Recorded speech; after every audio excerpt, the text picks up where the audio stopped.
If it comes up, come to me. They didn't record it. Because they were asking rubbish. Okay, so yeah, we were talking about this issue. You were saying that, can we? Yeah, I'm just fixing this. You were saying, you were mentioning things. What was your point? Yeah, no, my point was, so obviously there was a discussion between you and the DCCI team and whatnot. And there was a point at which you made a few comments which, I disagree with. Right. Yeah, go on. It's not going to be a huge conversation, it's just one point. No, let's talk. I want this to come out so people can see. No, because I want your views to be clear on it. Yeah, absolutely. Please. You're helping me actually. Yes, yes. Yeah. So obviously you must have said that the New Zealand attack perpetrator, the suspect of the attack, that one of his motivations was actually Christian values. No, I didn't. I never said that. You definitely at the least you insinuate. No, I did not. Right. You got it wrong. What I was saying was he was definitely inspired by Crusader violence against Muslims. Right. Crusaders were a Christian establishment in the 12th century. True. Okay, they came about due to the Crusades. Right. So Crusades, the word Crusades. Sure. It means the wall of the cross. Yeah. Okay. So these are Catholics. I understand that current Christians, we call them evangelical Christians or Protestants, and Anglicans do not agree with the Crusades. Yeah, of course. Okay. Yes. Okay. Any decent Christian will disagree with the Crusades. Of course. I understand that. I acknowledge that decent Christians today do not agree with the Crusades because they were barbaric. Yes. They were barbaric wars waged against Muslims unfairly, unjustly. They were based upon lies. The reason why I kept calling DCCI team the Crusaders is because they are doing exactly the same thing the Catholic Church was doing at the time. What was the Catholic Church doing at the time? You need to understand this. You need to understand the reasons behind this Crusader-inspired violence against Muslims, which is resurging again in our age. You have to understand the reasons behind it. The reasons were misrepresentation of Islam, misconceptions about Muslims, lies against Muslims. There is a book I really strongly recommend that you read. It is titled Islam and the West, Making of an Image. Making of an Image. It's by Daniel Norman. There's a man called Daniel Norman. In this book, he documents all the lies the Catholic Church during the Middle Ages was pumping against Muslims, and these lies inspired the violence against Muslims. This is exactly what DCCI does today. If you watch their videos, their mockumentaries, have you seen the mockumentaries? I have. Now, okay, they are mocking. If we start making videos like that about Christians, and start mocking Christians in the belief that they worship the cross. If we start, for example, I want you to understand and imagine. I 100% understand you, and I get what you're saying. Yes. However, I think what you're doing is you're misconstruing the situation. You're mistaking the actions of a minority of people against Muslims. You're mistaking their intentions and motivations.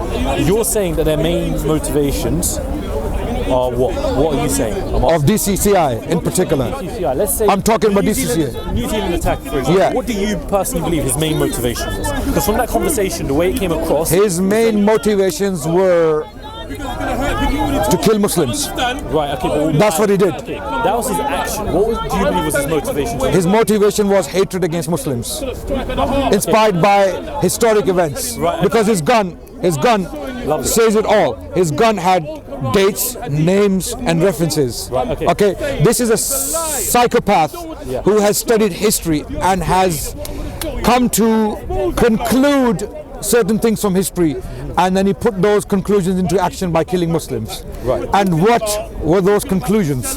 The conclusions, looking at the dates and the references, were obviously very similar to the conclusions of the Crusaders, or things DCCI is trying to inspire. Hatred against Muslims, mocking Muslims. The New Zealand attack and the DCCI team.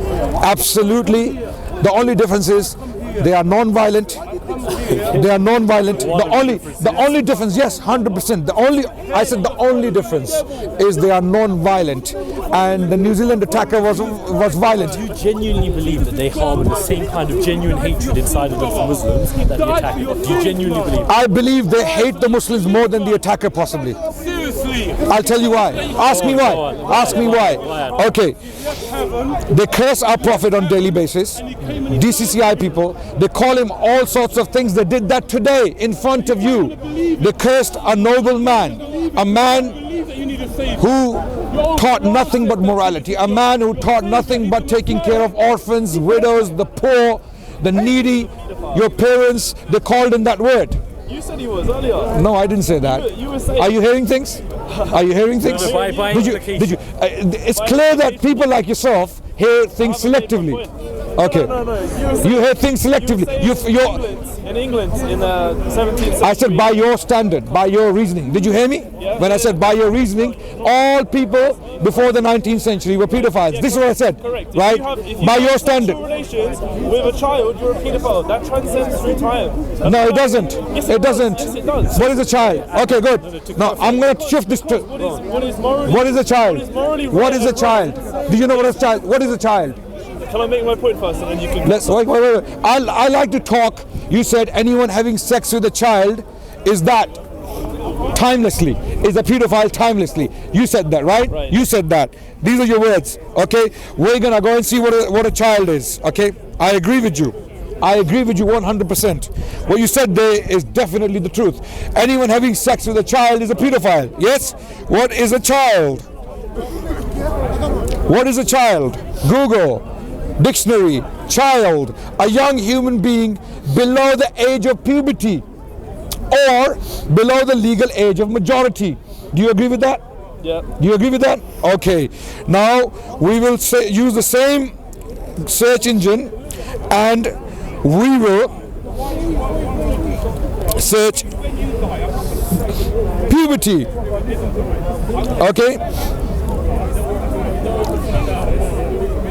I do. Wait. Girls' puberty. I like these discussions so that we can educate each other. Okay?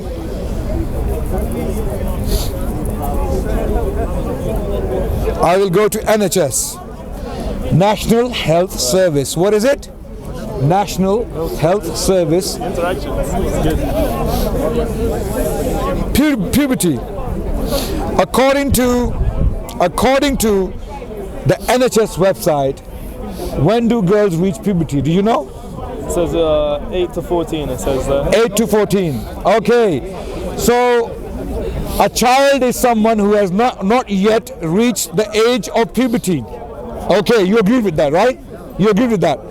Puberty is reached by some girls, not all, at 8. So would you say anyone beyond the age of 8 is a child, according to your definition? Wait, I'm talking to him. I know you don't like it. I know, wait. Let me, of course I don't like it. Hello, I don't like it. I'm using your words against you.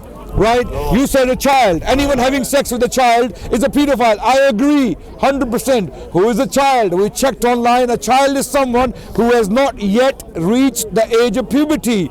And then we went to check what puberty is. On National Health Service, NHS website, it clearly states puberty is reached by a girl between the ages of 8 and 14. So by your reasoning standing here, Prophet marrying a girl at 9 who may well have reached puberty by the standards put by NHS website, did not do a crime. By your standards, by your reasoning. So only prejudice and blind hatred of a man who lived in the 7th century, who is the Prophet of Islam, you will reject your own reasoning. I just showed you in front of you that you are completely misplaced. You haven't studied. Is that true today? Is that the point you're Who is making? talking about today? Well, you read the NHS. That's the today. Is it today, right? Yeah. Is that the point you're making? I'm confused. okay. Are you still standing by what you agreed to earlier? A child is someone who hasn't reached the age of puberty. Do you agree? Oh, no, I didn't say that. You read the full Google definition. We have it on camera. We have it on camera. You agree? I read the definition. And you said I agree. That wasn't a full definition. What you just said just now. Okay, can I read it again and let's see if you agree? The second time. There was legality involved. But wait. No, you don't get where I'm coming from. I haven't made my point. Wait. Patience. This is a very good discussion. I like to educate people, and I like to get educated myself. A child, read it. A young. Yeah, right. I did read it. I'm going to read it. A young human being below the age of puberty or below the legal age of majority. Do you agree? Right. Yeah. But do you agree? You just simple. I don't agree. So you can say I don't agree. Do you agree or do you not agree? There's no way I'll agree. Yeah. You agree.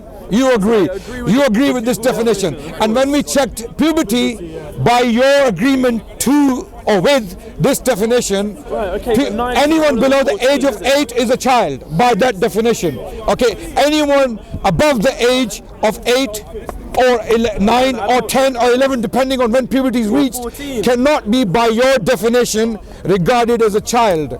I am not saying that we should get married to 9, 10, 11 years old. I'm not saying that. Don't get me wrong. Why are you saying because that? Because times have changed, people have changed, cultures have changed. Is that morally wrong? Today it is, yes. But morality has changed. Morality has changed in the last 100 years. 100%. Morality is subjective. No, morality is subjective according to. Wait. Let me explain something very quickly. That's a very good question. You've asked a very good question. Now at least you understand that people who were doing it before the 19th century, for example in Britain, it was common practice at the time. Why was it common? For a number of reasons. No. It was right for them, for their sake. Was slavery right when it was happening? No, I'll tell you why. Why? But That's listen. a contradiction right there. Are you right or is are you here to argue against me because you just want to argue against me, or you want to learn so that I can learn from you? Bro, I'm listening. Okay, listen then. Listen, they were doing it because they had reasons to do it, right? They were getting married to younger women because they had reasons to do it. What were their reasons? We can talk about them. Firstly, we need to understand how young were women when they were getting married to them. I gave a reference earlier. According to the British law, as late as the 1880s, as late as the year 1880, according to the British law. Are you British? English? Are you English? Yeah. You're English, good. Your ancestors were getting married to girls as young as 7, 8, 9. That's wrong. I believe Okay, that. but who are you to say that? You didn't live in their time. If you were walking with a suit, if you were a victim, wait. I'll tell you why. You have been conditioned. You are living in the 21st century. You're wearing the dress code. Okay, if you were a Victorian gentleman walking with a stick, with a hat, with a top hat, with a suit, walking the streets of London, you would have no problem with that notion getting married to a 9, 10, 11 years old. For them, their conception, living at that time, it was not a problem. You have been conditioned for the last 100 years by liberal secular values. Things have changed. The age of consent went up and up and up. Okay, it was something different in 1920s. Then it went up, and then it went up again. So you have been born. You were born how long ago? 20 years ago. 20 years ago, good. You're a young man, right? You were born 20 years ago, and when you were born, the age of consent was something like 16 or 18, right? Now, because you were born in that condition, in that situation, in those circumstances, when you look back at humans or human history, you think those guys were barbarians. They were idiots. They were stupid. They were pedophiles. Yeah, true. Okay, you do that because you're ignorant. You have no idea. You come out of your mother's womb and you condemn the entire human civilization. That is ridiculous, man. So you're saying that everything that happened in history was right. If it was right at the time, then it was right. When did I say that? Just now. No, I didn't say that. Did I say everything that happened in history was right? That's what you're insinuating, bro. No. I say it was socially acceptable at the time. No. You're saying that they were within their rights. I'm not saying that either. What I'm saying is. First of all, you need to understand what they were doing, and why they were doing it is another question, which comes later. What they were doing was they were getting married to younger women. And in Britain, the law was that a girl can be married at the age of 7. Who says so? William Blackstone, in his commentaries on the English law, published in 1867, page 110, the last paragraph on the page clearly states the marriageable age for girls is 7. That's wrong. It's 7. Okay, fine. William Blackstone is saying that. You don't have to accept it. No problem. I don't know William. what the point is. That's a fact. He's saying that morally it's wrong. Okay. Victorians, all of them, accepted this law, applied this law, implemented it, in some cases by force. To them, getting married to 9, 10, 11 years old girls was perfectly normal. To them, I'm not saying today, to them. Why? Now, one wonders, why were they doing this? One of the reasons they were doing it was the average age for people at the time, what we call what's the word for that today? The average age of people. Life expectancy. Thank you. Life expectancy for women in particular was very less than what it is today. Women would usually die in the 20s. Okay, this was one of the biggest reasons why they would get married to girls when they were young, right? When they would be young, 10, 11, 12 was normal for British men to do that. Okay, why? Men would be in the 20s, in the mid-20s, and they would be getting married to a girl who would be 11, 12, or 10, right? Because they knew that this girl or this woman I am marrying may not survive. And I can give you a number of examples to this. You on any of these so this was one of the rationalities to do what they were doing. Right. Plus, the they were not inspired. They were not inspired. No, but there's no disagreement here. I'm not saying it didn't happen. I'm saying it happened. Now we're coming to morality. Very good. We are liberal, secular moralities. Okay. What if moralities change 20 years later? Will you then look back and say, well, people who lived before us? Because we go by our standards. We live today, and we live by our established standards. I agree with you 100%. Today we don't do it.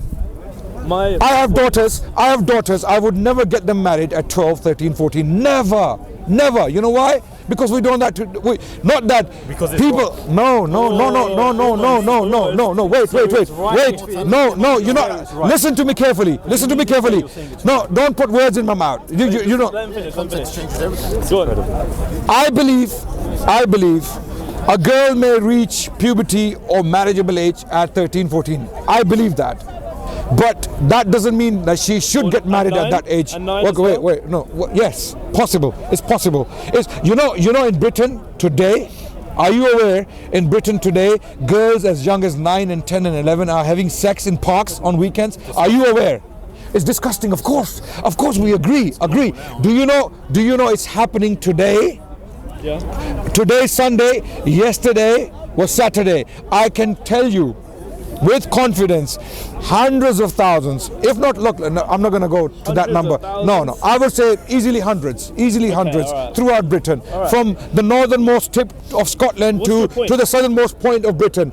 I'm telling you, hundreds of girls aged 9, 10, 11, 12 were having sex on the weekend with boys their age or possibly a bit older than them, right? Do you accept that? Do you think that's a possibility? Do you think that's happening? Okay. So why are these girls having sex? I'm not saying they're having sex and this is right or this should be done. This is absolutely abhorrent. I don't like it. I hate it.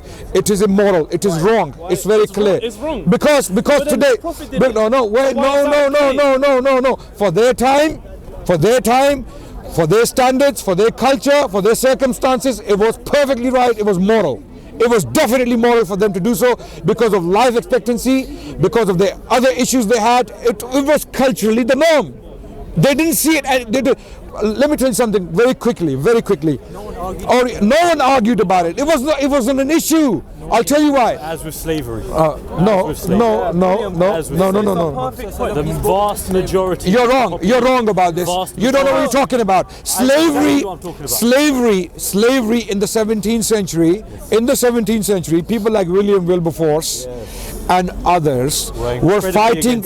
Absolutely. The North of America, totally against it. Yes, I agree. 200 years after the. Okay, now you made a very good point there. North of America was terribly against it.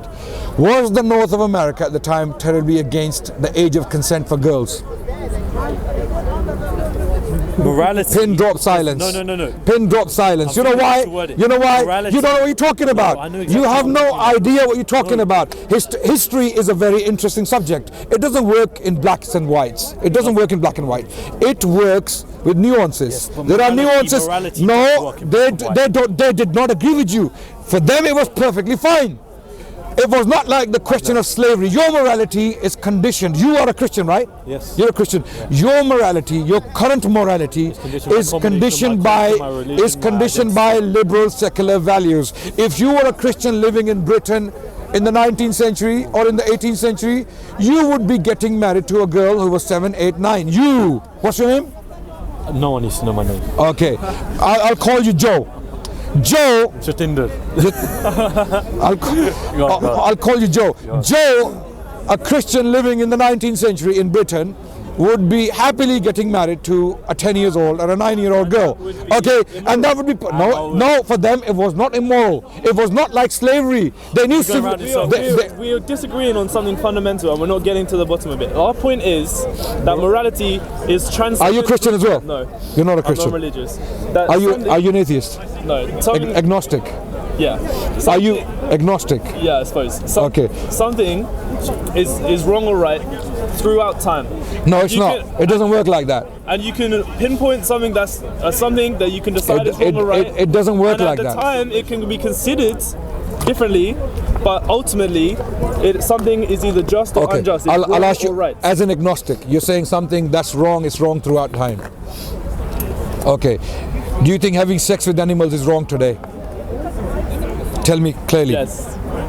Okay, 20 years down the line, yes. 20 years down the line, I can see it legalized in Europe. Okay, yeah, would you look back when you were 40 years old and still wrong? Why? Why? Who are you? Who are you to tell people? I see the point you're making. It's legal in Belgium? I don't know. Yes, in Germany I think it's there are brothels. No. There are brothels, but I don't know if it's legal. I don't know if it's legal. There are brothels. These are hidden brothels. Okay, where people go and have sex with sheep and ponies and sometimes they put lipstick on them as well. We all agree that that's a bar. Unfortunately, it's abhorrent. No. What do you mean? Hello. Okay, wait. Now I have a very good question for a Christian here. Do you think homosexuality is moral? No. But today is fine. Do you think it's wrong? Do you think it's evil? Now you guys are stuck. You guys are stuck. No. They were united. Okay. How am I stuck? Go on, please. No. You're stuck because he's not agreeing with you. He's an agnostic. Okay. I know. That's why I asked him that question. I know. Yeah. So to you, something is right today. Okay. Something is wrong. I don't know. To him today, right? So likewise, standards change from person to person, religion to religion, culture to culture. From time to time. That Islam has the correct standards and correct morality. 100%. Therefore, you acknowledge that there is a correct morality out there. Yes. You think it's yours. I think it's mine. Yes. He thinks it's his. Yes. We agreed on. Yes. Right. Yes. So, as you agree that morality is objective in your ideology, yes, in your mind, then surely it has to be objective throughout time. Why am I holding this? There's no rain. Why am I holding this? Time shouldn't change your morals. Yes. Or your understanding of the morals. Yes, I agree. Okay. I agree. But the application of morals can change. It can change. For example, our Prophet, whose umbrella is this? Whose umbrella is this? Is this a donation to me? Okay. Okay. Can I make a quick point? Yeah, you can, please. Yeah, go ahead. If we're talking about application of morals, right? Now, one of your arguments of rationality is used in the past to justify having sex with what we now call No, morality, not rationality, morality. Christian morality has changed. Do you agree? It has shifted. No, see, this is another point of your discussion earlier that I actually disagree with. The way that you were saying that how Britain is a Christian country and pre-1880s, okay, it was valid to hold up. Forget Britain. Forget Britain. No, we can use America as well, any other Christian country. No. I want to put forward tell me where there were real Christians in the world pre-19th century. We can talk about them. As throughout history, very, very sparse. Okay, give me one example. Honestly, throughout history, one country that has adopted a government and rules and give me a society. Give me a society. Yeah. Who? None. So you are an extremist. Yeah. You believe none of the people who lived before you were Christian. You know why? You know, I'll tell you why. Because you will not be able to defend their actions, which they did or committed by their standards. Now listen to me. You are an extremist, and there will be Christians like you. There will be Christians like you a century later who will condemn you for believing that homosexuality is immoral. For believing, because they will change their morality. They will accept. There are Christians now that would condemn me for that. Okay. Okay. So I am in agreement with you. Now listen. Just because a country or political system takes on the name of an ideology does not mean its actions are representative of that ideology. Thank you for making my point. Thank you for making my point. I'm agreeing with you. Just because liberal secular democracies have a particular way of thinking or a particular system to live by doesn't mean that their standard or their morality is perfect. Now, we may agree with their morality, we may agree with some of the points they make, but doesn't mean that they can dictate morality to the rest of the planet. It doesn't mean that, right? But you are directly influenced by liberal secular way